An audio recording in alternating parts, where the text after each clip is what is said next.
বেশি দরকার। আচ্ছা, টাকনুর নিচে কাপড় পরলে তা যদি অহংকার বশত না পড়া হয় তবে কি জায়েজ না? তাও জায়েজ নাই। এইটাই একটা মাসালা, যে একতলাফ হয়েছে। আমি কেন একতলাফ হয়েছে? এক হাদিসে আসছে যে যা টাকনুর নিচে যাবে সে অংশটুকু হারাম, সে অংশটুকু জাহান্নামে যাবে, জাহান্নামে যাবে। আরেক হাদিসে আসছে যে আল্লাহ তাআলা টাকনুর নিচে যে খুইয়ালা অহংকার করে আল্লাহ, যে ব্যক্তি টাকনুর নিচে পড়বে তার দিকে আল্লাহ তাকাবেন না। দুইটা ভিন্ন ভিন্ন হুকুম। শরীয়তের নিয়ম হচ্ছে যখন দুইটা হুকুম ভিন্ন ভিন্ন হয়, কারণও ভিন্ন হয়, দুইটা হুকুম আলাদা থাকে। সুতরাং যে ব্যক্তি অহংকার করে পড়ে নাই তার তার কি হবে? এটা হারাম কাজ করেছে।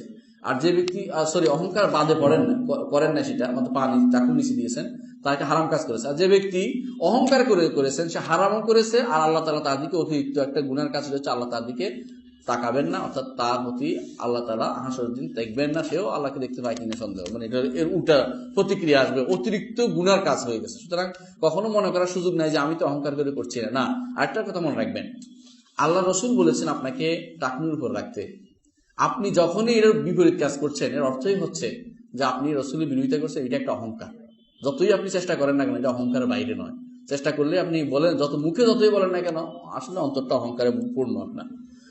পায়ে মোজা পড়া অবস্থায় নামাজের সময় কাপড় কি টাকনুর উপর উঠাতে হবে? সব অবস্থায় এই সালাকি করার সুযোগ নেই যে পায়ে মোজা আছে আমি উপর দিয়ে নামাই দিচ্ছি, না, এটা নয়।